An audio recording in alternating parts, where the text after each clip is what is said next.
Okay, we have a call to order tonight for the Bartlett Economic Development Commission meeting of February 11th, 2019. May we have a roll call, Tony? Jerry Cabasco. Here. Cecilia Green. Here. Robert Perry. Here. Tracy Smadilla. Here. Annette Gutenkoff. Joe Laporte. Here. Adam Lewinsky. Here. Stephanie Ganzi. Michelle Hughes. 9 for 9, we have a quorum. Okay, next agenda item would be the approval of the previous January 14th, 2019 minutes. Any discussion on any topics or? I move to accept the minutes of January 14th as presented. Any second on that? Okay. All in favor? I assume we're all in favor. Motion carries. Next agenda item would be the introduction of our new commissioner, Michelle Hughes. Michelle, thank you for joining the Economic Development Commission. I know it's a bit of a sacrifice that we all make to serve our great community. And we're happy to have you aboard. Thank you. Would you like to introduce yourself and tell us a little bit about your interest in economic development? Yep. I actually grew up in Bartlett. My parents moved here when I was 2, I think. We lived in the apartments right here for a while, and then we moved out on Strukman when that was a new community coming up, and Jewel had a stop sign instead of a street light there, and Apple Orchard had a pool where there is now a putting green. So I'm familiar. I grew up here and moved back here almost 9 years ago now to raise my own family. So I've seen a tremendous amount of growth, and I hope that I might be able to contribute just based on, having lived here, growing up here, raising a family. My kids are involved in a lot of different things, so I'm in touch with a lot of different groups, so hopefully can be a voice to the community. And my background, I have a degree in finance and a financial advisor, so there's that background as well. Welcome. Thank you. Thank you. Well, good. We hope you enjoy serving on the commission, and we'll move forward. Next agenda item would be economic indicators report. Tony, you want to lead us through that? I do, and thank you. This is the 4th year that we're doing this particular report. I'll say it again for the 4th time. It's the evening of the year that I put on my economist hat. Half the words of economic development are economic, and this particular report is a direct result of something that those who were on the Economic Development Commission through late 2015 through early 2016 worked on creating an economic development marketing plan. It came out of the village board strategic planning session that they had indicated they wanted to come up with a solid marketing plan for the community back at that time about 3 years ago. I don't have it in front of you. It's a much larger document even than this economic indicators report, but the gist of it is that at that particular time we looked at different commercial areas throughout the community, the vacancy rates, the types of business, some of the struggles that the downtown was going through at the time, some of the growth in the business park that continues and keeps continuing to this day, to the office areas, and I could talk at length about that, but the point was that when we came up with this 5-year marketing plan, which ultimately was approved by the village board, the members of the EDC at the time, including some who are no longer on the commission, wanted to establish some type of baseline whereby we could measure our progress or lack thereof in some instances in terms of filling spaces, attracting new development, growing the community, growing the tax base, the number of jobs, that kind of thing. So again, for those of you who are newer to the commission, maybe the first meeting tonight or the first time you've looked at this report, or maybe just the second time, but that's what it came out of. Basically an annual report that we do to measure what's common. You hear about economic indicators all the time with the country and the state. And then this is our own Bartlett version of our economic indicators report. So what I'm going to do is kind of hit some of the highlights. I'm not going to read the whole memo or go through every page of it, but I want to hit some of the highlights of it. And also with a disclaimer that this is primarily from secondary information sources, but they're information sources that are commonly used from community to community. So it's still, because we've been using these things like CoStar and LoopNet and census data and that kind of thing, it still gives us a consistent unit of measurement throughout the years. So even if something's off by a couple percentage points, or there's something that's slightly amiss, it's still something that we're measuring kind of in the same manner consistently year after year. So the first thing, I'm gonna, like I said, hit the highlights of the memo and then kind of plow through this. And I did actually shorten it by several reports. It could have been much longer than this. So first thing that I want to mention is that when we first started doing this, the commercial vacancy rate was alarmingly high. That's part of the reason that the board and then the EDC wanted to address this. Our commercial vacancy rate was at 19% in February 2016. And for those of you unfamiliar with the common, it's always measured by square feet.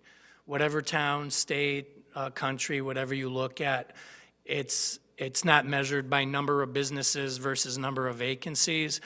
The fact that you can have one large vacancy in a shopping center like in Bartlett Plaza that can make the whole shopping center 50% vacant, even though it's really one business unit. So the vacancy rate has been dramatically decreased, thus the occupancy rate was drastically increased over the past 2+ years, went from 19% and down to 14% in 2017. And then last year when I sat here, reported this last March, it was 7%. That was soon after Amita took over the former Dominic's location.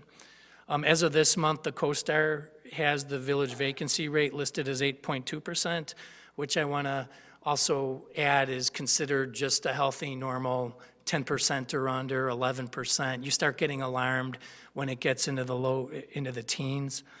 And possible reasons for that, I did a little snooping around on the business licenses. And with the opening of Amita, there was a smaller Amita office in the downtown on Hickory Street next to the bike shop. That was about half that building. They relocated to the new Amita location, and also 3 different dry cleaners within the last 6 or 8 months in the downtown area, a few of the dry cleaning units. The 1% tick is nothing to really be alarmed about. It's just something to keep your eye on. You don't want to see it going up from 7 to 8 to 9 to 10 and then just keep going. So that's at 8%. On the also want to mention that there were some vacant structures for many years that were characterized as chronically vacant, that really, as the building stood, didn't have a high likelihood of being reoccupied, like the Lucky Jack's building, like the former Tri-County Insurance building, and like the Borman building. And those 3, those have actually helped reduce the vacancy rate, because those 3 buildings were demolished. And of course, the Borman Building has since been replaced by Balance Family Chiropractic's new building. So I'm going to skip down to population summary here. The village uses ESRI as most communities do. It's a data source based on geographical information systems and also a community data snapshot from CMAP. So we're often asked to provide demographic information. And I put in the memo also to keep in mind that tonight I'm primarily, I think all my demographics reports tonight are village-wide, but that's, again, for a common unit of measurement.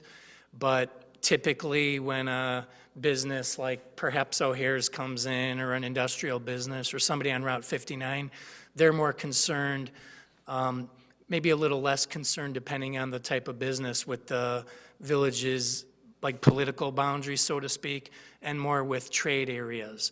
Might be drive time, might be 1, 3, and 5 mile concentric circles.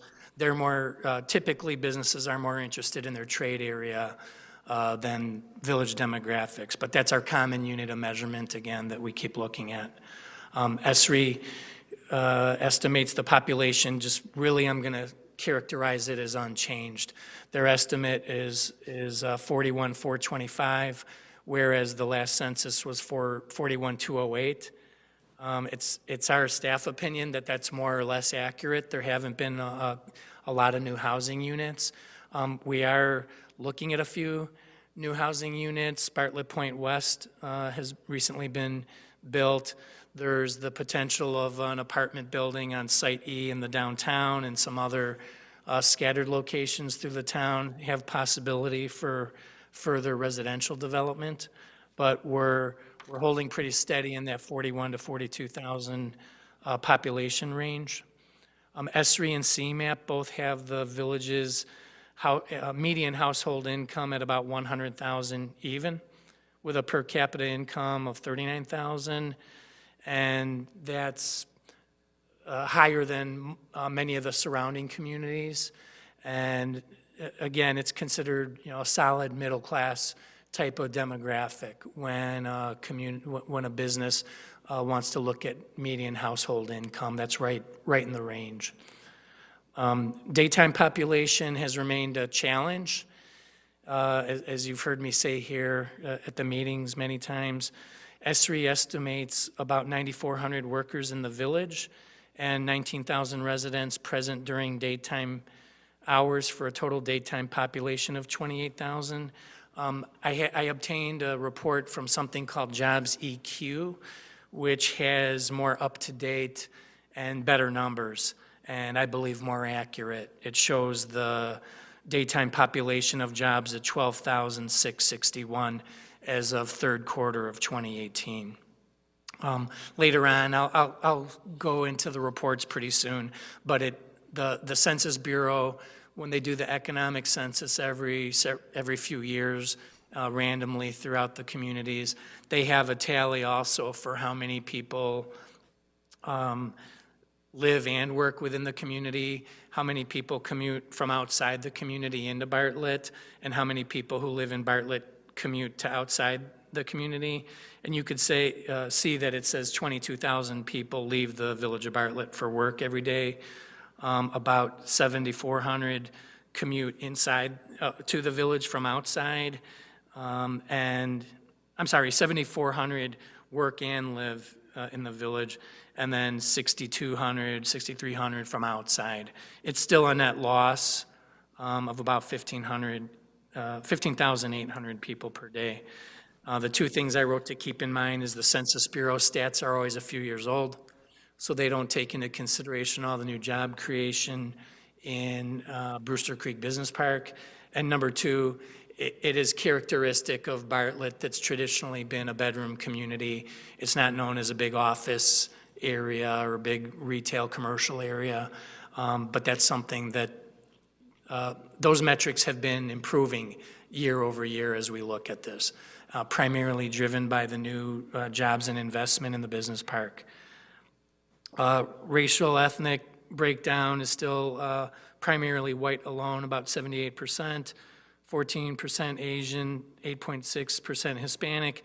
I just want to point out one quick thing. As we reviewed some of the beta grants, for instance, for Indian Express, that the Indian population for census purposes falls into the Asian category, and that's been, I don't know if anybody ordered demographics prior to myself, but the first time I ordered it back in July 2006, the Asian population was 10.5. So every year I've been ordering it, that has been ticking up. So we do have a growing Asian population. Don't want to skip the last line in that because that's important. When I first started looking at this, at demographics, the average age in Bartlett was 32. Then it ticked up to, that has been increasing almost a year per year. So it indicates really an aging of the population in place. There has been, of course, new residents coming in and residents leaving. There always are. But the average age has been steadily increasing, and ESRI has it at 38% median age. Business summary. I'm going to skip to business summary now. We have 385 licensed businesses. That number's up big from last year, but there's a few reasons for it. It doesn't mean there's 50 or 60 new businesses more than last year. After this report last year, Scott and I and some other staff embarked on going painstakingly through all the businesses that we could find in the town, making sure that they obtained business licenses. So that number has grown since last time. But also, of course, business, there are additional businesses now since there were last year. And also we anticipate several more coming. I do want to point out there's a new strip center too in the Home Depot outlet that has, I believe, 4 businesses in it, either 4 or 5. New Starbucks, a couple of them relocated. Also, we have a new strip retail center being built at present called the Galleria of Bartlett on Army Trail Road. Staff is working with More Brewing to build a microbrewery at the former Lucky Jack's location. And I do, of course, want to mention we've been working closely with Manny Rafidia, who you recall came up here, I think in December, for a BETA grant application. And it's his intention to subdivide the former grocery space downtown in Bartlett Plaza into 4 business units. So I think we fully expect to report an increase in this number of businesses next year. And of course, the businesses in Brewster Creek Business Park. Those are very large. They don't come in quite at the number of volume of some of these small strip centers, but still we expect a pretty good increase next year in that. So retail occupancy, like I said, if you look at that bottom of that page, Bartlett Plaza still has the largest vacancy in the community, 31,860. And that vacancy alone is 47% of the vacant retail space in the village. Sales tax revenues, that's all good news. I'll get to that later when I go whip through the report, but or the attachments, but sales tax revenues have increased by 1% over the past fiscal year, and 16% large increase since the fiscal year ending June 2015. So that can, again, what's the reason for a 16% increase over a number of years when it's largely the same retailers? One explanation is some of the businesses that have come in that do include the video gaming, but they also sell food and drink items.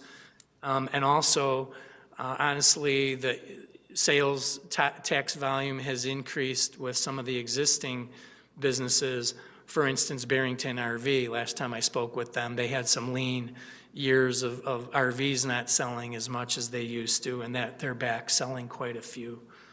The Jewels thriving, of course, the CVS pharmacies and the Walgreens. Industrial occupancy has previously increased from a low, let's see, vacancy rate went from 4.3% up to 14% 0.8% last year. I told the EDC, don't worry about that 14.8. That was due primarily to a lot of spec industrial building. It's down to 8.2%. I could kind of whip through it again, but there have been a lot of big industrial leases. When you build a new 269,000 square foot building without a tenant, that drastically increases the vacancy rate. And conversely, once that lease is signed, it drops by the same amount. We do have more spec industrial buildings on the horizon. They're not necessarily going through the approval process yet, but we're working with some developers currently. So I suspect there's going to be more spec industrial buildings vacant probably when we sit here a year from now. Hopefully they won't be vacant, but sometimes people pursue the lease for them or a purchase before they're even built, and sometimes it takes a while to attract a user. Office occupancy we don't talk about a lot. There's only 315,000 square feet in the village classified as office. I did want to make a point. Most shopping centers like Bartlett Plaza and Westgate Commons and Stearns Crossing, they all have office space. This isn't what I'm talking about. Those are all classified as commercial or retail space. The 315,000 is primarily these medical office buildings and phases of projects that were developed as office. Because you might go to your typical shopping center and half or more of the space could be medical offices or finance type of businesses or real estate. But this is pertaining to buildings themselves that are classified as office buildings. Again, very little office space, 315,000. Doesn't mean we don't want to keep it filled, but the vacancy rate of that has always been consistent. It's never really gone over 6. It's never really gone under 4.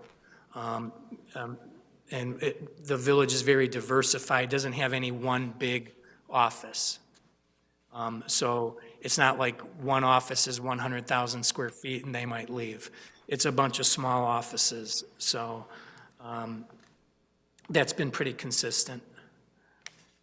The summary, I'm gonna go to, I always say this, there's no one metric by how a business that we work with selects a location. I mean, some of them are convenience locations.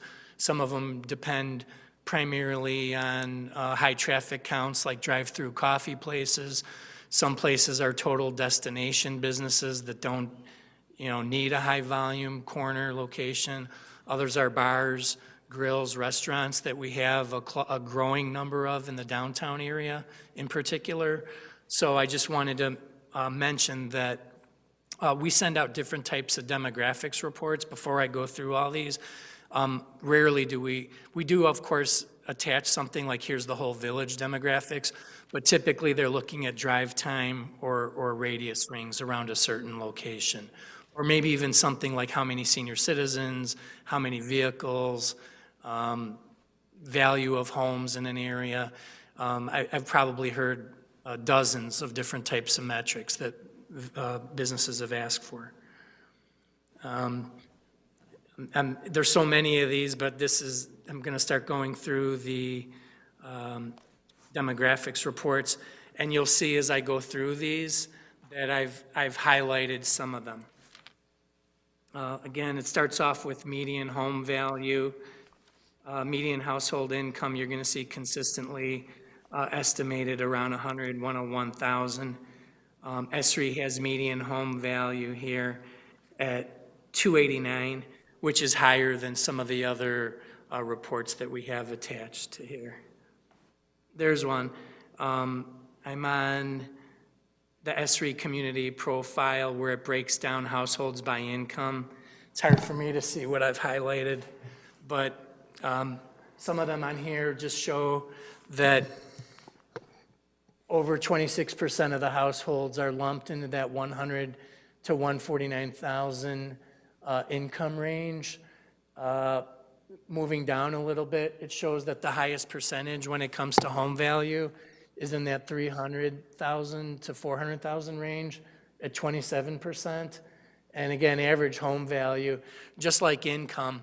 I look at these stats a lot, but so average always tends to skew higher in Bartlett. So the higher income individuals and the higher valued homes always tend to skew the average higher in Bartlett than the median.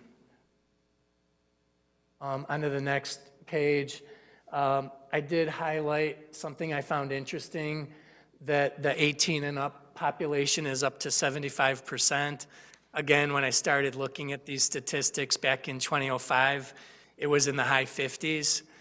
I'm sorry, yeah, 18 and over was just like 55, 56%, and 18 and under was in like the 40s. So you can see that it's still a very family-oriented community statistically, but again, the 18-plus population is up to about 75%. I mentioned the white and the Asian and the different race and ethnicity already. Educational level is something that a lot of businesses, honestly, a lot of the upper end national type businesses ask about. In particular, everybody wants to know what the high-end grocery stores typically look at. And right or wrong, one of the metrics that they always ask about is college education level.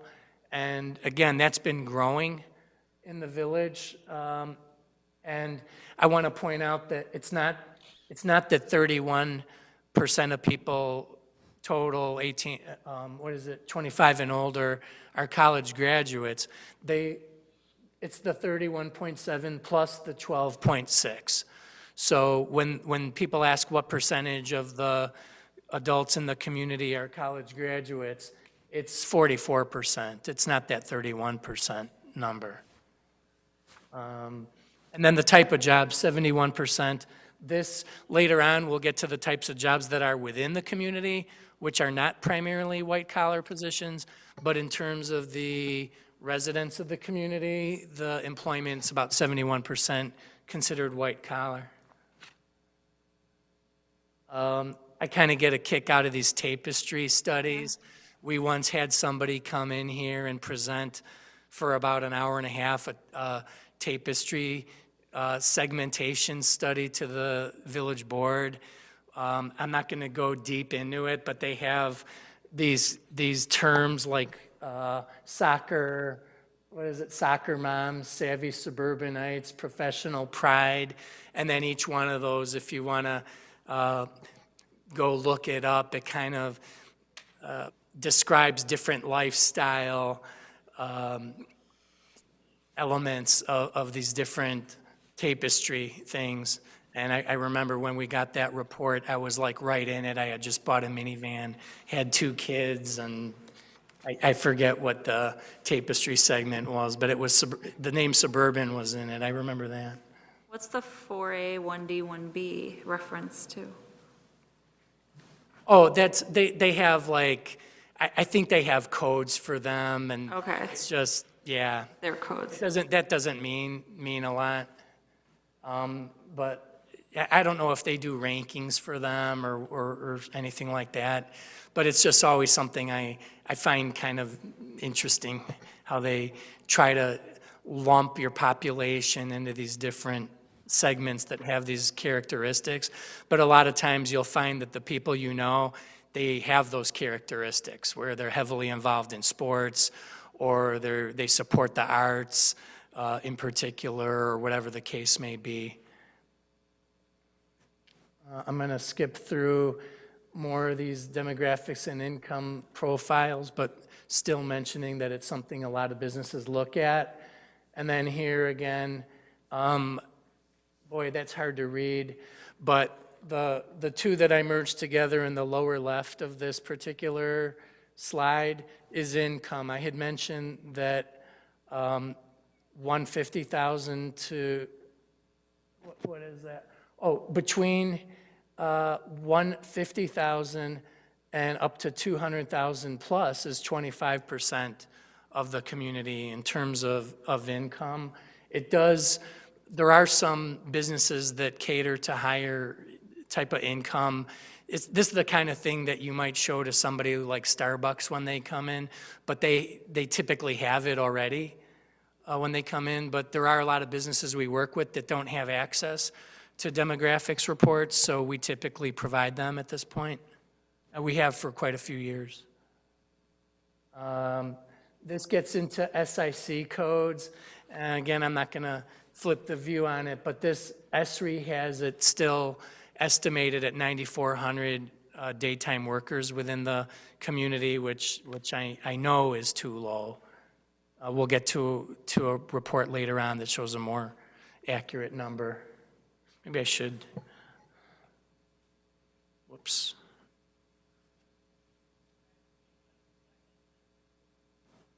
Scott, help me here. Oh, there we go.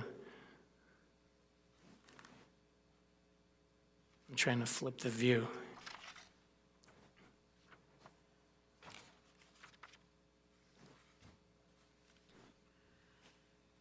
I should be able to click view. I don't want you to have to read these all sideways. Do you have the print versions of these? Bear with me for a second.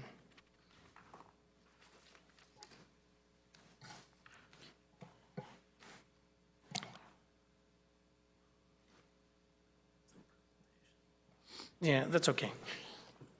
I'm going to go through some of the ESRI characteristics. I know Commissioner Smadilla has asked in the past if we, actually when we went through this in 2016 for the NAICS codes, and that kind of breaks down, there's two different things. There's the SIC codes that kind of pertain more to the industry as a whole, and then there's the NAICS ones that are North American Industry Classification System. And that breaks down the number of businesses and the types that we have. And those go into mostly manufacturing, which again, I don't think is a surprise to anybody. I had mentioned that the residents of Bartlett primarily engage in white-collar type of occupations. And however, the workers within the community, because of our growing industrial park, most of the jobs are here in manufacturing and wholesale trade. Of course, wholesale trade captures all those big food companies that we have, like Greco, like Get Fresh Produce, Rana. And then, of course, the manufacturing is all this high-tech, value-added type of manufacturing that I'm always telling you about with some of these precision manufacturing firms. So that's where all the growth has been in the community and many of the jobs. According to ESRI, 1,300 jobs in wholesale trade and about the same amount in manufacturing. Interesting number, 952, 10% of the workforce within healthcare and social assistance. And again, that's reflective of our growing, not just Bartlett's trend, but an overall trend in the growth of these healthcare companies. Amita on their own is going to add quite a few, or has added quite a few to this. So that gets into the type of jobs that we have. There's another report later on that addresses those. This is the community snapshot that is provided by CMAP. CMAP is the Chicago Metropolitan Area Planning Council, and they update, again, for some communities that aren't able to order these types of reports. And for people who just research it right through CMAP, they provide community data snapshots every year. And again, a lot of this is really repeating stuff I already said. They have median age about 39, median income 100,000. I like to point out that it's mainly owner-occupied. In Bartlett, it's 90% owner-occupied. And even that number has actually gone down a little bit with a few more rentals. The rentals used to be around 8% for a number of years. There haven't been any more rental buildings built. That just reflects that more people have been renting out their homes. Moving on. This is maybe a clearer picture than that ESRI report that shows employment by community residents. Thing I don't like about it is, again, this is citing 2015 statistics, but it shows a lot of manufacturing, a lot of retail, healthcare, professional, wholesale. And then something that I do find interesting is by employment location, and you can see that according to this snapshot, there's, I know there's somebody on the EDC who works in Chicago, and so that's 2,800 people. I know somebody used to. And you can see the people for the employment locations, Chicago, Schaumburg, Elgin, Bartlett, and Elk Grove Village are the top 5 according to this report. Drive alone, just like a majority, I mean, we do have the Metra station, of course, that has about 1,100 average daily riders, but the vast majority of people throughout the suburban area drive alone. And again, Bartlett's at about 87% in terms of driving alone to work. Total retail sales, they had 2017. I'm glad to say that was an accurate amount, more or less, 242 million throughout the whole village. That's been, I'm getting to that in a few more slides, but that's been growing pretty steadily. And another thing that's on here is the equalized assessed value. They have it down as 22 million. I'm going to tell you flat out that number is like way off. It's low, but I highlighted it. Our EAV for industrial in Brewster Creek alone is likely going to exceed 50 million this year. But you can see that for EAV, the vast majority of it, I mean, roughly $1 billion of the EAV in the village is residential, 54 million in commercial, and it's more than $50 million in industrial now. Open space, 27.8. That's something I want to point out. It's one of the things that makes the village an attractive place to live. Sometimes when it comes to attracting certain types of businesses, it detracts a little bit where they're looking for more density. But that's a good, healthy number. You can see in terms of land use, again, a vast majority of the land use in Bartlett is single-family residential, very little multifamily, only 1.8% commercial, and that 7.3 industrial, I suspect it's a much larger number now than it was in 2013, except they're mostly referring to the zoning of it, so it's probably pretty close. But of course, the industrial areas have grown since then. But that's something I wanted to point out, a lot of open space in the community. I'm going to skip the English-speaking numbers and a few more here.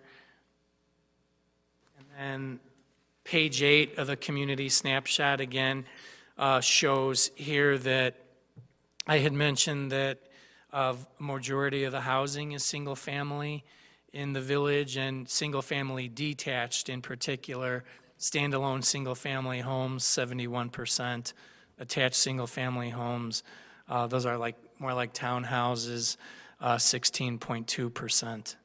And you can see when it comes to the larger buildings of multiple units, there's only 5% are 3 or 4 units. Those are mostly the quads. And then 5 or more units, there's a few apartment buildings that comprise 5% of the housing stock in the village. And here's again, I mentioned already drive alone, so I'm going to skip past this. I'm going to go into another section of this that shows our current unemployment rate. Skipping a few a few more slides, excuse me. Bartlett has, again, this is another metric that I've looked at a couple times per year, basically the whole 14 years that I've been here. So I can tell you that Bartlett typically is anywhere from 1 to 1.5% lower than the statewide unemployment statistics. You know, in the depths of the recession, the unemployment in Bartlett, of course, went up, but it never got to the point of where like the whole state of Illinois was or the country. And you can see, I didn't print out the whole thing, but Bartlett is on a page that ranges from Addison to Evanston. And you can see that Bartlett is currently at 3.1. And then even just flipping through it, you'll see there's some communities, you know, for instance, Elgin is at 7%, Belvedere at 8%. So some of these have higher unemployment rates. And then maybe just a few of them, I'm seeing like, you know, perhaps Carroll Stream, Elmhurst, and Evanston are just like slightly lower. But you can see it gives a trend. And last year I do remember saying it was just under 4%. So the unemployment rate, this comes straight from the Illinois Department of Employment Security. So this is based on people who have applied for unemployment. Next report I'm going to is kind of a big one. So again, I'm not going to go through the whole thing.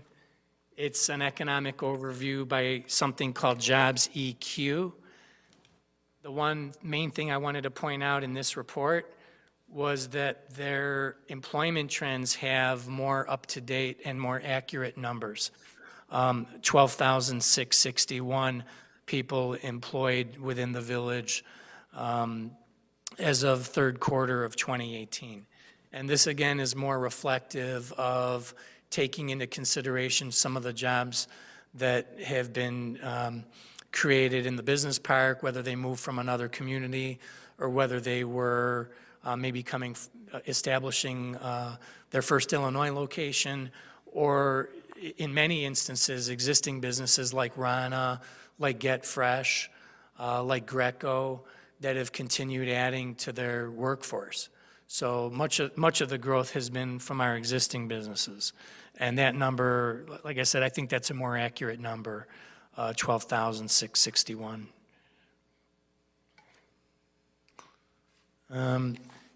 Cost of living index, I don't think anybody's going to be surprised to find that it's higher in Bartlett than it is in the U.S. average by 23%.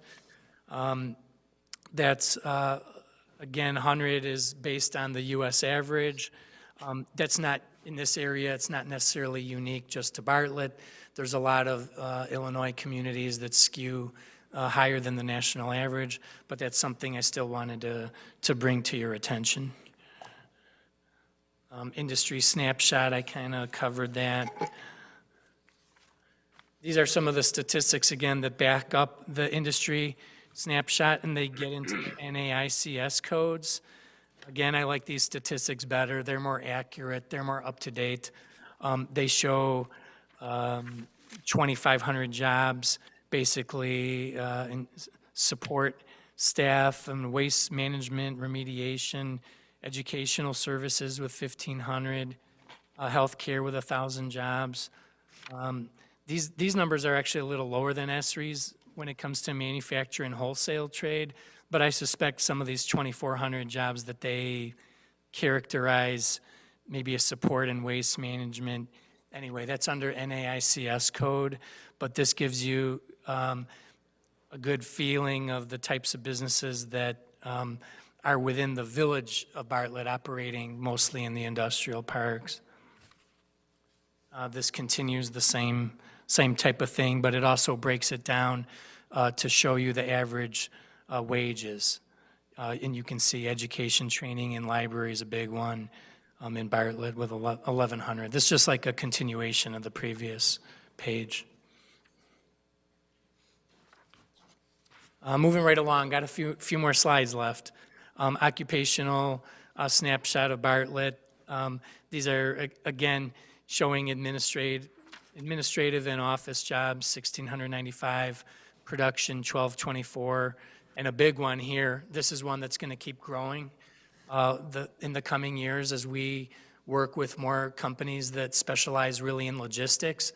These companies tend to be in large buildings, but sometimes have smaller workforces than you might imagine as the use of the technology grows. But you can see there's about 1,400 jobs in the village characterized as transportation and material moving.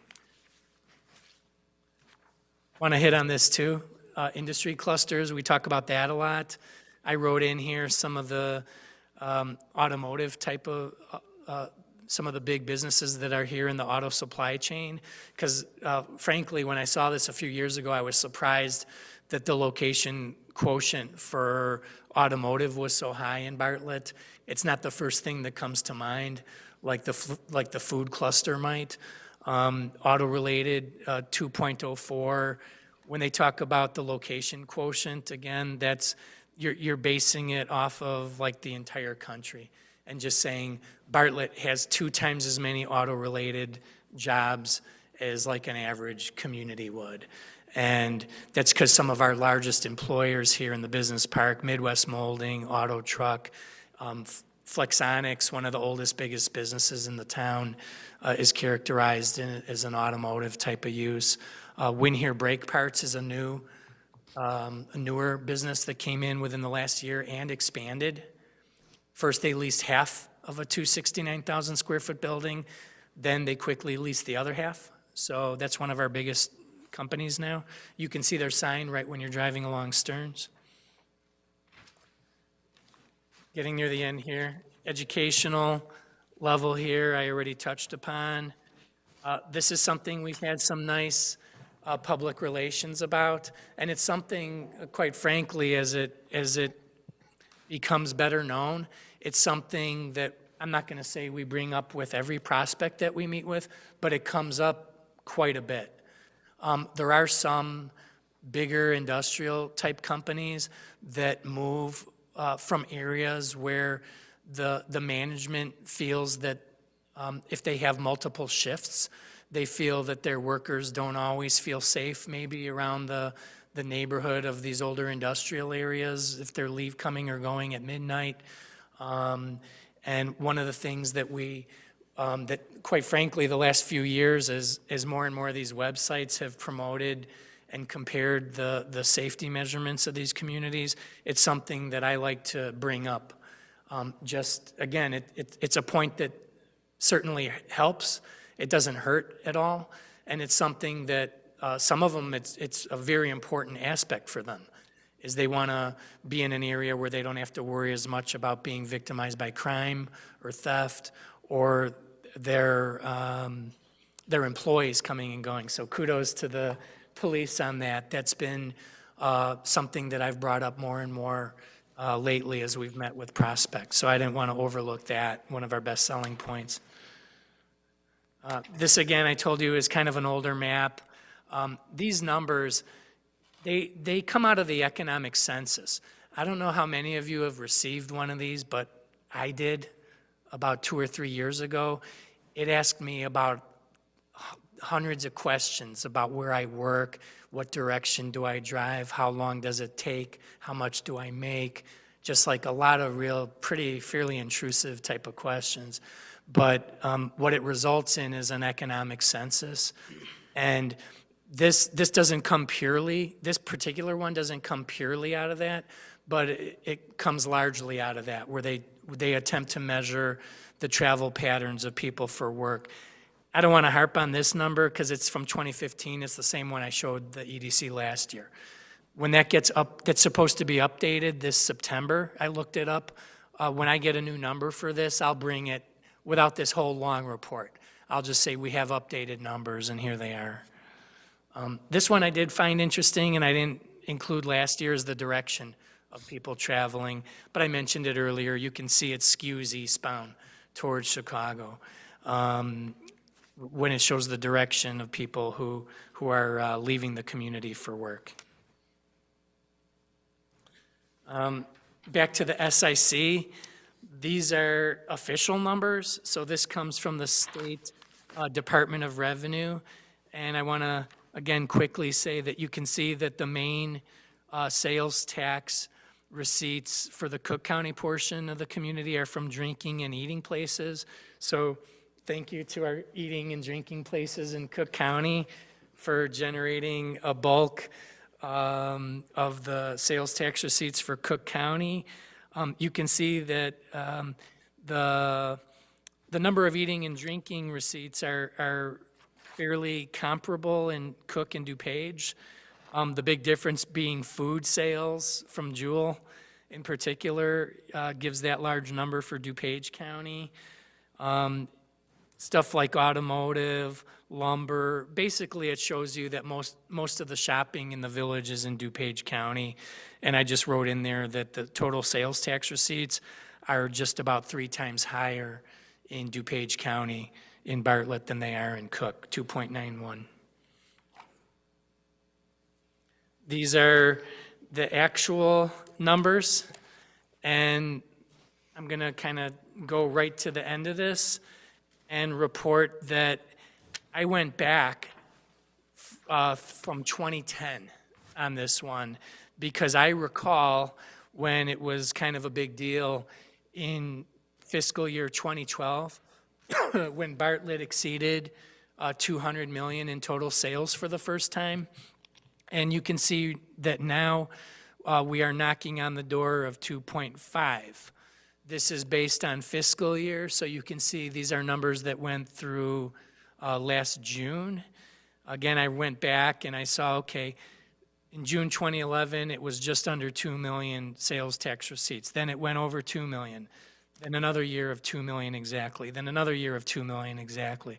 Then 2.1, then 2.2, then 2.3, now we're at 2.4. I think with the addition of probably 4 solid sales tax producing businesses that we're working with right now, you know, I would say I'd be surprised if this number didn't hit 2.5 within the next year. And that would mean 250 million in total sales throughout the village. Did the Taxable sales. The sales tax go up in Cook? Yeah, this isn't based, this is just the municipal tax. That's true. There is a home rule sales tax now, and then next time when you see this report next year, it'll probably be 2 lines. I noticed, again, I'm sorry this is kind of sideways on you, but some of the towns, they list out what their home rule sales tax I is see. Separately. Like you'll see Batavia, for instance, they have a large amount of sales tax, but they list their municipal tax and their home rule sales tax separately. Okay. The reasons towns do that is because their home rule sales tax might be a different rate than their, this is based just the straight 1% that every community gets. I'm not going to go through the whole business list, but you can see this is the most up-to-date list of every licensed business in the village. We think that we got every business, more or less. There's some new ones, and it usually renews once a year. But I had mentioned earlier, so I won't go over that again. That's about 380 licensed businesses. We're hoping to get to 400 is the next obvious big round number to strive for. My last aspect of this long report, under 1 hour, is the vacancy rates. I had mentioned commercial ticked up a little bit, just from 7% to 8.2%. It's based on square footage. It shows 81,000 square feet totally, in total that's currently vacant. I want to again point out that 31,800 of it is in one location. And really, besides the Amita practice of 4,000 square feet that relocated, the rest of them are typically smaller units in strip centers, 1,200 or 2,400. And they're scattered, I don't want to jinx anybody, but they're scattered throughout every shopping center in the village except for one right now that's fully, if you count the new one in front of Home Depot, that's fully occupied. There's a couple other smaller ones that are fully occupied or on their way to being fully occupied. This is about 70 pages I left out of the report that had detail on every commercial location and how much was vacant. But I did keep the map that shows you that it's scattered, you know, along Route 59 in the downtown and then south, you know, on the south end of town near Army Trail and 59. Industrials where we're kind of best known these days. having a strong industrial base, and just the amount of square footage has been increased by a lot. It's hard for me to even see that number, but about 4.8 million total square feet. There were over 1 million square feet of construction last year. We're looking, there's projects that aren't finalized now, but we're striving for a similar amount this year in terms of projects that we're trying to attract to the community. And so you can see that the industrial vacancy rate has gone down by quite a bit in the last year. Most of the spec buildings all leased. They found tenants usually within a few months. And then again, office, I do have to mention office because it's something we want to keep our eye on. Sometimes at the EDC, we talk about trying to attract more office space into the village. That's a great way, of course, to build up kind of more of a white-collar type of workforce. So office space, the vacancy rate has never really varied by more than a couple percentage points. It doesn't swing from 18% to 3%. It stays at 4, 5, or 6% mostly. So again, that was a lot of information. I talked for an hour straight, and I would welcome your questions. And also, if there's some other type of report that you think we should look at, and haven't provided, that's something we could look at obtaining. So I'm going to have some water and open the floor up open the EDC up for questions. So last month when people were talking online, they were asking like what kind of reports there are. And I tried to go back on the village website because I remember we talked about this last year and I didn't see like you see the agenda, but not all the information. Is there a way that we could post like all of this so people could reference it? We can do that. We've put the entire economic indicators report on before. Okay. I don't know if the last year's one is on there, but that's something, it's all information, so it's something that we could provide. Okay. It's something that I mentioned because you bring it up a lot at the meetings. If just in your own communications with other people, whether it be on social media or various groups you're in, that's the type of information we do want you to share. Mm-hmm. A lot of people think that there's a very high vacancy rate in Bartlett because they see the fresh market. It kind of, when you keep looking at that, it makes it seem like there's a high vacancy rate. I also want to mention that the commercial vacancy rate, we don't want to take our large tenants for granted, but that includes all of the occupied commercial space, like the Jewel and the Home Depot and the Walgreens and everything, all contributes to that occupancy rate. So, yeah, we can provide that online for sure. We'll probably create we do have a demographics section on the village website, but some of the reports are a couple years old. But in obtaining these new reports, we'll be sure to put those on. All right, thank you.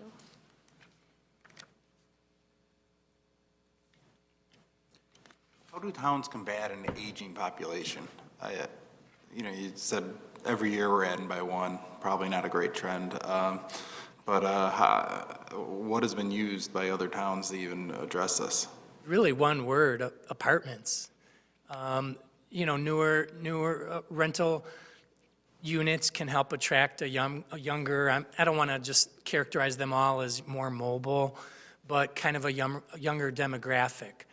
Tends to, a lot of the millennials are looking to rent. It's not all millennials, but when I talk about these average prices and mostly single-family detached homes in Bartlett, it's probably harder now for a young family to be able to buy into an area where the houses might be $300,000 or $400,000, $500,000. So that's one way that some of the other communities have attracted a younger demographic is through new multifamily developments and particularly rentals. We have a lot of nice starter homes in Bartlett area, 200, 250. Anybody interested in it, They know where to get a hold of me. I'm not saying that there's not younger families in here. It's just that it's an overall trend looking over about 42,000 people. And this is based off of census information, but it's not 100%. I put in here somewhere, at the end of 2020, when the official census comes out, we'll have a much better grasp of all the demographics than we do with these reports. But you're right, there are some younger families still. Also, not necessarily a negative trend. I mean, if you look at Bartlett as a whole over the last 15 years, Claire Oaks, Victory Center, the expansion of the Hanover Township Senior Center, Artist Living Center. Granted, those aren't heavy retail uses, but they do boost that number of daytime population and daytime traffic, which we've struggled with a little bit, and it's been part of the reason why we don't have as much retail. So as long as you make sure that when you talk to your developers that you use that as a strength also, not just necessarily a negative trend, I think that can be helpful as well. Well, I think you're absolutely right, and that's a great segue, especially as we talk about the aging population, and as it, not only does our population continue to uptick a little bit, but that's really the overall national trend. So really the goal should be not just how do we continue to serve the aging population, but what services are we bringing in to retain them. I'm confident that those older or the senior community, the aging community, or that special population that we have in Bartlett, they're also included in the average household income. So, the retirees that I know in Bartlett are actually have got a higher income and are willing to stay local and spend local. So I think that would be critical that we continue to address services like healthcare, for example, and perhaps even more upscale dining or, again, services to address their needs. But going back to the daytime census, we talked a little bit about, or we talked briefly about the number of workers that we actually have migrating into the Bartlett community, and I would think it's probably over in the manufacturing sector. My question would be, what are we doing to market specifically to those folks so that they would perhaps utilize the businesses and the services that we have locally, like eating and drinking establishments, for example? Yeah, I wouldn't say that village staff per se has been marketing towards them, but we always include them in, in any types of information that we're going to release. Something that Scott has taken the initiative of is working at building a contact database by email for all these businesses. So if something new comes in, that they can be made aware of it. And it kind of works the opposite way more often than marketing to them. Some of the businesses that we work with, honestly, mostly in the fast food sector, as our restaurant owner here can attest to, a lot of the workers there, they don't necessarily have the lunch hour to go sit somewhere. And a lot of the people in the business park patronize the businesses like McDonald's and Wendy's. And even going back about 10 years when I met with Sonic and helped attract Sonic to town, they were looking at the numbers of the business park back then too. So it's some types of businesses that want to cater to them. And then something I didn't really point out in here because there's no exact measurement of it, but there's more customers and vendors that come and go from the business park every day than there are probably business park employees. You might have 200 people working at a manufacturer in the business park, but you might have 200 or more people coming and going from there every day, making deliveries or customers. A lot of times the customers come in large groups because they're representing companies. So it's not just the 6,000 or 8,000 people that we hope to, build up that daytime population in the business park, but it's also all the truck traffic and people coming and going for there. If you've been in the business park in the last year or two, the without doing a traffic count, the traffic there has increased exponentially. Where there used to be not even roads 5 years ago, now there's heavy traffic.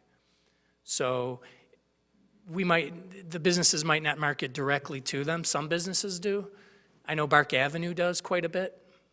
And there's other businesses that send information out, I know, to all the companies out there. And I know that our chamber in particularly has worked very hard to try to make headway in the business park, and sometimes that can be very difficult.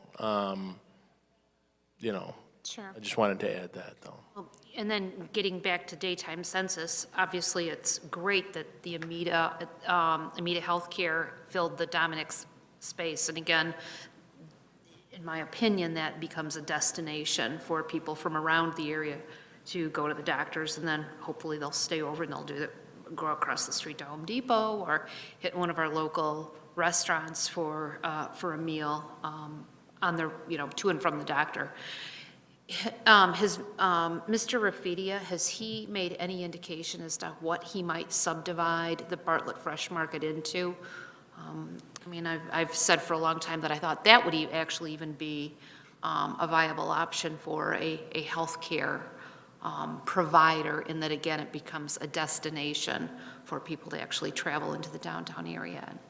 Yeah, we've met extensively with him, and actually he's going to be coming up to an upcoming Village Board Committee meeting. He has a concept plan, and whereas none of his plans are for any type of office or medical space, but the plus is he has plans to make all of it retail space.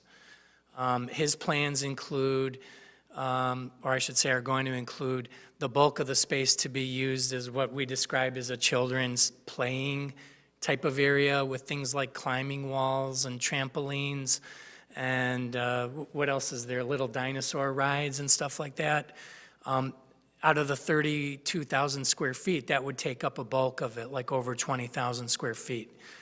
He is going to propose putting a liquor store in there. He has a specific one, so I'll just say it's Armanetti's. You have to remember he owns 18 shopping centers already, so he has kind of a ready stable of potential tenants, and that's one of them. He has a restaurant, a real exciting type of restaurant concept that would be the wood, the brick oven pizza, and also frozen yogurt. And then there's one more little space that we're kind of in discussions with him about. We're trying to send some smaller users that way, but that would be a small space, only 1,300 square feet. So he does have plans. There's other vacancies in there besides the grocery store, but he has a wonderful track record of filling spaces. So, I mean, it might come down to an office in one of those spaces, but not the whole Fresh Market space. Okay. And he closed on it then? Well, he has not. Oh, He has okay. not. He's still, I believe he's going to the Village Board Committee next week with his formal application for a number of special uses. You had mentioned that we've got a number of developers that are interested in building some spec location, or some spec buildings Yes. within Brewster Creek. Is it in part because of the TIF incentives that exist there that they want to build? Particularly if we still have vacancy out there, obviously they want to build these units and get them leased out to tenants, but is there any concern about having a glut of space in there, particularly with the TIF to expire in, 2023? You're right. Is it 2023? Yeah, it was 2022, the end of it. I don't think there's a concern for that really at all at this point. The vacancy out there is very negligible. I mean, it's under 10%. It's none of the big spec buildings. There's always the chance that years or decades down the road, tenants could leave, but there's always going to be the economic development aspect of it. and strategizing of the best way to fill these buildings. The industrial market, it's not just, again, Bartlett, but we benefit from it, especially because that business park is in DuPage County. I mean, the industrial market is very hot. There's a lot of potential users out there. And then, keep in mind that these are very large investments by institutional investors. Some of these buildings cost 20 million and up. Some of them are 30 million. They're not going to invest that kind of money if they don't have a high level of confidence that they'll be able to attract a user. I mean, there's always the potential of too many buildings, I suppose, but we're nearing the very end of this business park, and there's not much space left. And again, I don't think that's a major concern at this point. If I sat here 2 or 3 years from now and told you there's a 20% vacancy in the business park, or that there was a spec building built in 2019 without a tenant for a year, during the recession, there were some spec buildings that didn't attract a tenant for over 2 years. That's when it's a problem. But they ultimately did, and knock wood, those have been filled ever since. So it's always a concern, but we want to maximize, as much as we can in terms of building up our industrial tax base. When the TIF comes off, I might add, that'll all go on to the public tax rolls. I have a question. This is great information, but it's kind of like drinking from a fire hose. Yeah. So my question is, what do you do with all of this information? So is there a vision or a goal that you strive then to achieve? I mean, if the vacancy levels are down, that's great, but if your goal is 5%, then you're still off. Are you looking to cater to the 40-some-year-old soccer parents? What are you doing to, keep them here in the village when we aren't commuting to work and we're here on the evenings or the weekends? If you have a growing Asian population, what are you doing to attract, that population? So what do you do with all this information? Like, how do we create goals and visions to know whether or not we're successful?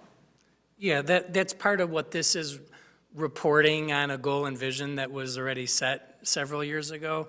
What we want to do, the way I think of it, is keeping our eye on the ball. In terms of how, as a staff, we use it as an information provider to businesses that are interested really in coming in or investing in the community. It's a way we don't totally control, even by our marketing efforts and our incentives of being able to fill the spaces. But for instance, there was a program you may or may not be aware of called the BETA grant program, and it kind of came out of the EDC earlier this year, last year I should say. And it's something that we utilize we recognize that we need to beef up our retail offerings in the community. I don't think anybody would dispute that. That's one of the questions. Yeah. If you look at, you have all these people that leave Bartlett and work retail jobs. Well, what if you had more of those here? Or what if you had more office space here? Would that then attract more of that daytime population, if that is one of the goals? It is, that definitely is one of the goals. There's no doubt about that. That was even one of the stated goals back before my tenure in Scotts when they adopted the Brewster Creek Business Park TIF. Right in the TIF report is the stated goal of trying to build up some type of population, some daytime population in the village. You can imagine how low it was back, 15 years ago. It was maybe 1,000 people, 1,500 people, and it was all just local businesses, local service providing, the doctors of the town and a few bars. There wasn't very much. So the business has been growing. That part of these measurements is to show in kind of third-party reports that it's been growing, and also to use it to our own benefit.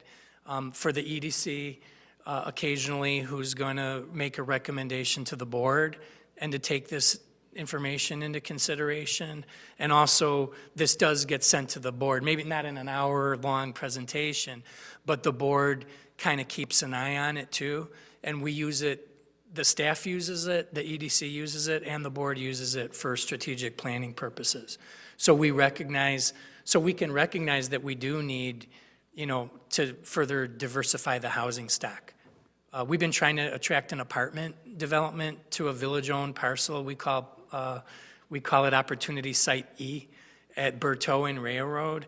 This is the type of statistics I put in front of people saying, look, we need this type of housing in our community. We've got like 90% owner-occupied single-family homes. We need some kind of diverse housing stock for rentals, something with newer amenities. There's a lot of uses for it, but for me, presenting it tonight is more like a measuring, like the fourth time we've measured we'll talk about it again a year from now. So, and the commissioners can all use it as you wish or see fit. And I think too, if you're answering the question, how we use that information, there's some days where in the same day, we may meet with somebody who wants to start a bakery, someone who wants to open up a 460,000 square foot industrial site, and a grocery store. Obviously, those are three extremely different uses, so depending on what the use is will depend on what information we use. We don't just take that whole packet and give it to a grocery store, or give it to a bowling alley. Nobody would want to look at all It depends on that. the use, and we try to narrow that focus based on what it is. Well, and I think the village has done a great job in developing the industrial end of it, but I feel as though a lot of the residents don't recognize that as an achievement, because a lot of them leave and come back and, they don't see how it contributes to the bottom line for the village. And really what they want to see is what are you doing for me, the 40-year-old soccer mom? And, they haven't recognized a lot of that, and the things that they keep asking for don't come to Bartlett. So, and, I don't know where that all falls into place either. Well, I'll answer that. Yeah. Yeah. I've been on EDC for about 8 years now, and what I've come to learn is that this is part science and it's part art, and there are a lot of downward influences on our village, and specifically as it relates to the state of the economy in Illinois and taxation.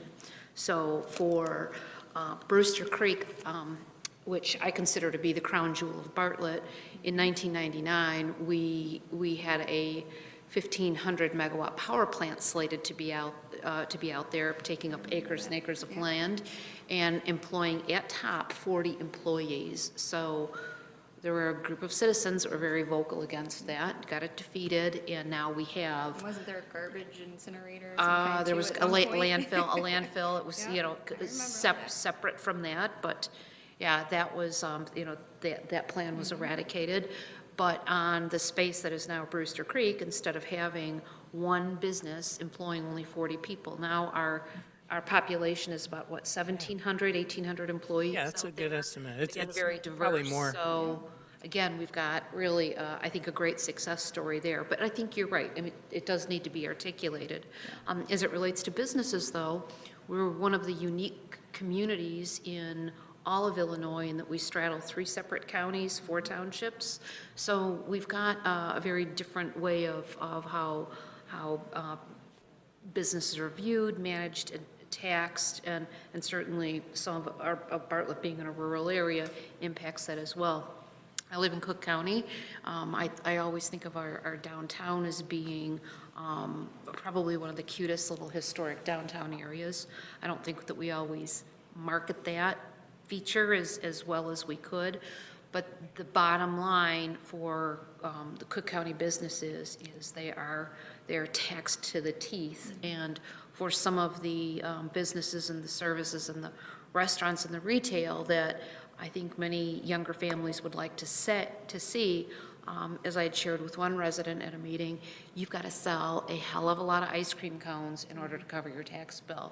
And regrettably, as much as we desire those types of businesses, because I think they do add to our quality of life, it's not prudent for a business owner. So I think, again, by using this data as it comes in, I think it helps us as a very nice whole and more robust commission now. I think we've got not just the opportunity, but perhaps even the the obligation now to better articulate that to the community writ large. But I think that, again, I think we're one of the more unique communities with the challenges that we have, and I think we've managed them pretty carefully and consciously, I think, in the last, 18 years that I've had my eye on it. All good points. I mean, with the growth of the industrial base, part of that is to protect the tax base and grow it in the long term for the community. And not to pick on this one project I hear about every day of Foxconn, we don't necessarily want to put all our eggs in one basket where, I don't want to single out any particular business, but if they leave the business park, where it won't be devastating to the whole local economy, where all our jobs are tied into one big food company or something like that. There's a lot of companies out there of similar size and scope, and that's one of the overall, guiding principles of what economic development is to grow and diversify your economy, solidify the tax base. When I said the EAV of that one report, I report on it every year on the 3 TIFs in Bartlett. The EAV in the DuPage County of Brewster Creek's over 50 million now. So that's over $150 million worth of added assessed value. That's going to keep going up. That's without like the last 4 or 5 buildings being assessed yet. So I only mention that because that's, when you see that big cluster of industrial businesses out there, that's a lot of serious investment out there, and it's going to be viable for decades. One other comment that I'll make about the uniqueness of Bartlett, and this ties into us, being a bedroom community, is that I believe it was Jim Plunzinski provided us data on the actual amount of green space that Bartlett has. And I think we have more green space in our community. It was in here, 27%. Yeah, so it's significant. So even if you go outside to even Carroll Stream, certainly Hanover Park and Streamwood, that is retail and development on top of it, and they've got a very limited amount of green space. So I'm, for one, I'm really happy with having something other than a strip mall. Yeah. We looked at that a long time ago of the land use percentages. I could probably dig that out, but you're right. It was by far the most green space of any of the communities in the area.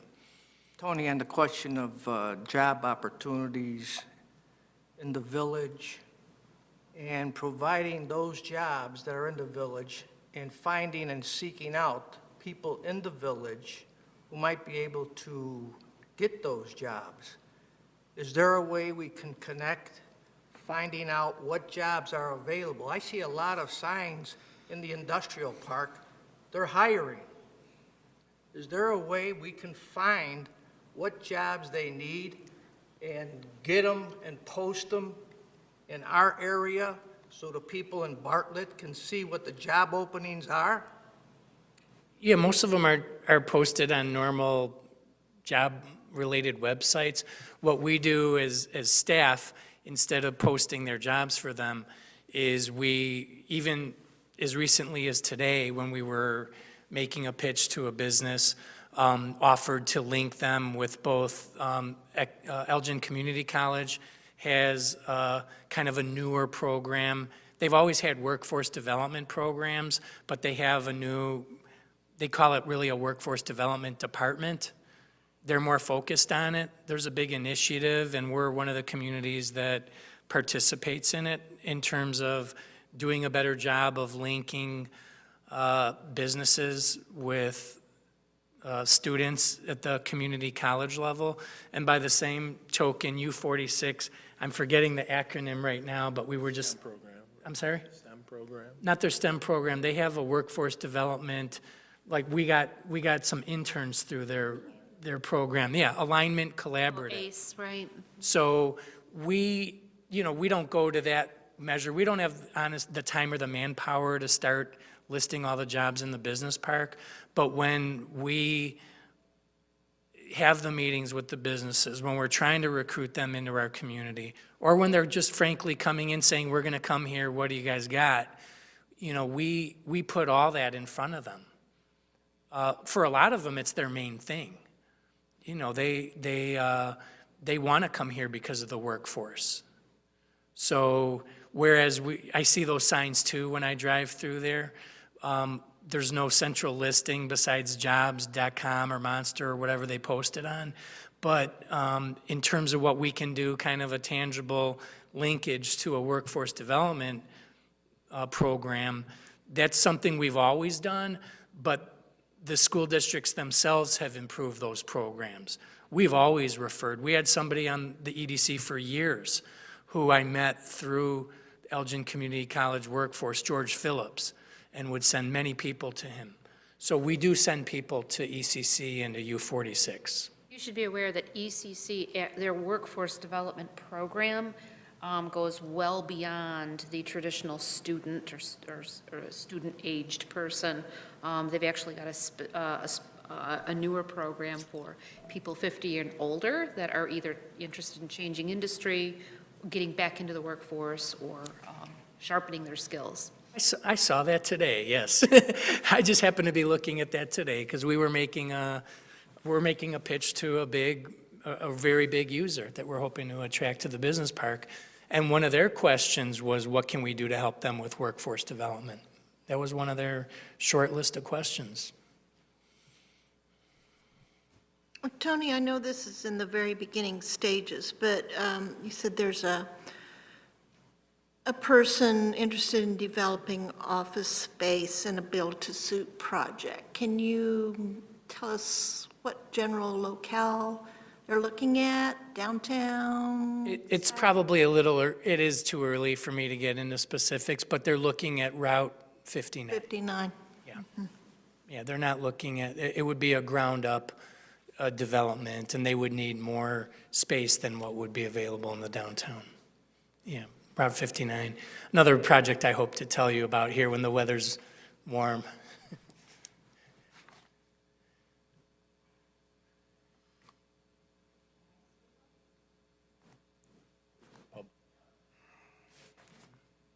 Okay, if we have no more further discussion, we'll move on to the next agenda item. New business. Well, you've heard me talk Anything to enough talk about, tonight, Tony? and I see there's a public comment section here. I for just new- wanted to know what iFix is.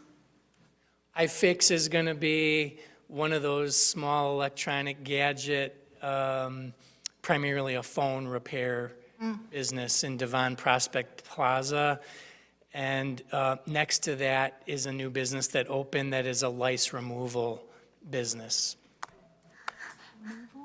Yes. We're filling up that particular center, and those are two of the new businesses coming in. Yeah. The lice removal place on day one with no advertising, with nobody knowing it was open, had 6 people in there. And it costs several $100s. It's not a place you go in like a haircut for $10. It costs you, your average tab is like $200 to $300. We pay $25 a head just to get checked. It's a real business. You get the note, you're gonna get checked.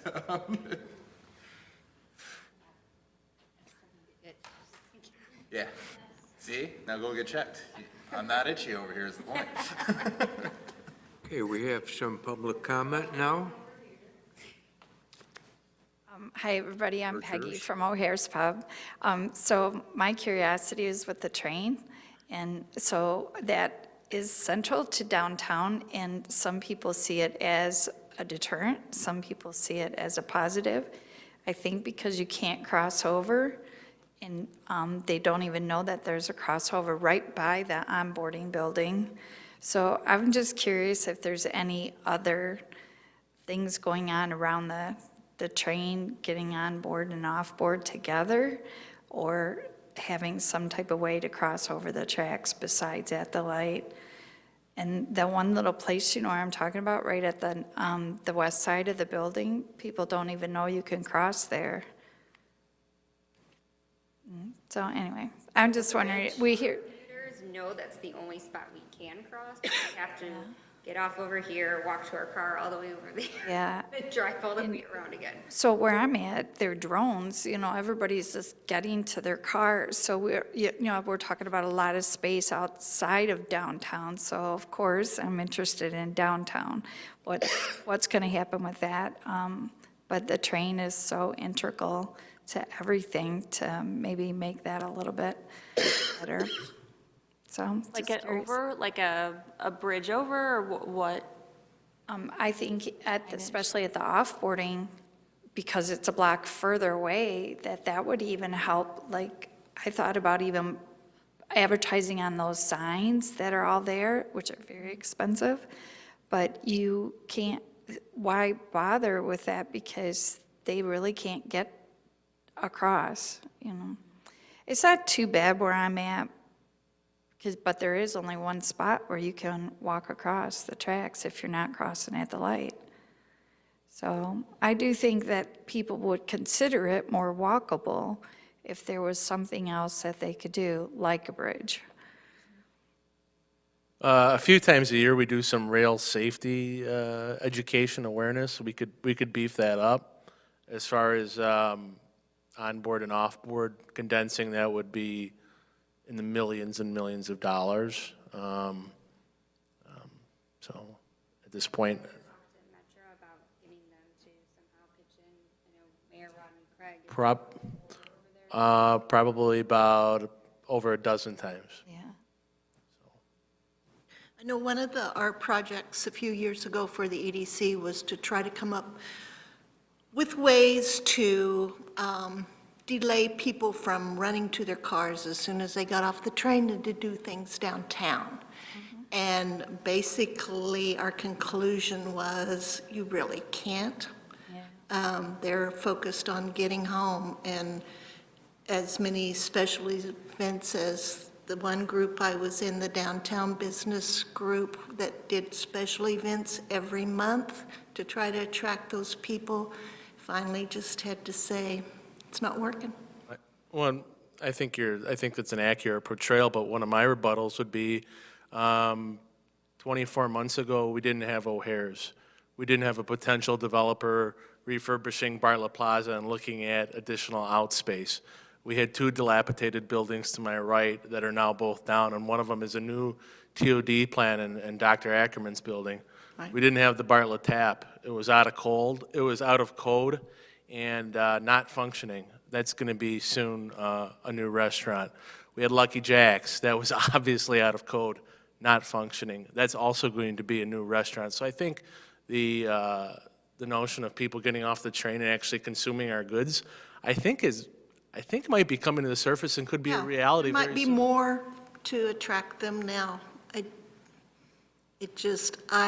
We're close enough, we can see people getting off the train and really rushing to their cars. I probably feel the same, but I guess if it was more walkable, if there was more things, I think that even when they're parking on the north side towards by where the health area used to be, that parking lot over there, it's like they don't even see Bartlett, they just get in their car and go.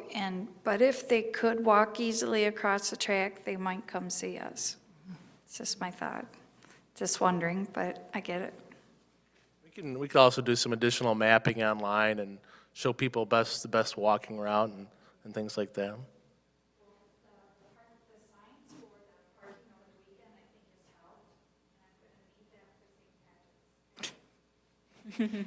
We'll work with you like we always do. I haven't actually looked at the ground around those areas where pedestrians can actually cross either Railroad Avenue or Oak Avenue. When's the last time they were painted, and are they really well lit? No. Okay, so maybe, that seems like a pretty daily quick fix. commuter, It's and not every day it's it not an is- $8 million Metro Bridge. I was gonna say the lighting in general could help the downtown. That would It is be- a very dark town when you get off that train. Yeah. Even when the lights are on. In the Just parking a lot, you have comment to as a protect. commuter. Yeah. It feels a little dead. And it Yeah. can look real trashy sometimes. Yeah, and then even like reflective strips through those crosswalks. people. You know, right just, past you- there. it- It's that's- dangerous every day, even in the mornings, because there is only one crosswalk. If you could do a bridge or, crossing underneath, because people are flying in front of those trains, it's dangerous. And then in the evening, we're having to contend with the traffic that is trying to cross the tracks, and people are risking their lives. Yeah, You've nice seen that, bright it's- light that says downtown Bartlett. I mean, we have a TOD plan with a lot of those aspects in it. We've made some improvements to. Sometimes when we get asked about these in public meetings, we always remind everybody that we do kind of a rolling 5-year capital plan. And some of these comments that have been made have ultimately made their way into a capital plan. So that's something we like to hear recommendations on. I mean, I've crossed that myself 1,000 times. I never kind of look at to see what the shape of it is or notice the lighting. But if that's a small improvement that can kind of improve the safety and viability of the town, I mean, I think bringing it up is this is a good time to bring it up. And we can make note of it and perhaps add it to a later on capital improvement plan. I mean, there's a lot of people too that commute that I know within the village that actually travel to Hanover Park because the parking is easier, safer, and better than it is in Bartlett. I know people who do that as well. Yeah. But I do think, to your point, it's gonna be a lot better when more businesses are there and there's a Yeah. more, just a more welcoming, business downtown area. I think that'll help everywhere in the downtown. Just I cross it and every day, and it looks dead and I go right home. Might be different if I see things going on. And I can't see anything going on over there right now. And to some of the points that you made about the Metro parking lot, like lighting and reflective strips, those are things that we can look at. But as far as, I mean, some of the differences between our parking lot and Hanover Park's parking lot are hurdles simply with the geography and the layout of the lot itself, and what's our property versus what's Metro property. But I think you raised a lot of good points about some of the condition of the things like lighting. I think those are points well taken. Well, I'd be interested to see the number of people that leave the Brewster Creek complex at the end of the day. How many hang out in Bartlett and how many just get in their cars and head out, as comparable to the people that get off the train, hang out in Bartlett versus just heading home. It's probably pretty equal. It's similar. I mean, just from my own observations, spending many years in the downtown, you see a lot of the professional staff there going to local restaurants and patronizing the businesses. And a lot of the, as was indicated in these reports, a lot of the vast majority of the employees there are kind of more like hourly wage type of employees there at some of these businesses, and maybe they don't patronize the local businesses quite as much. But, I mean, anytime you go to one of the restaurants in downtown during lunch hour, you're going to see, they typically have their logos or jackets on, so you see what, they're from local companies. So it is some percentage for sure, but nobody knows exactly what percentage. But you can see the sales tax numbers basically steadily increasing. So there's, I'm assuming that the growing daytime population has some positive effect on that.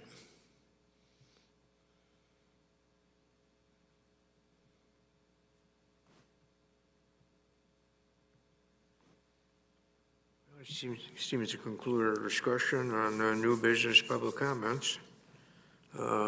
Last agenda item would be entertain adjournment. Motion to adjourn? Second. All in favor? Aye. Aye. I think it carries. All right.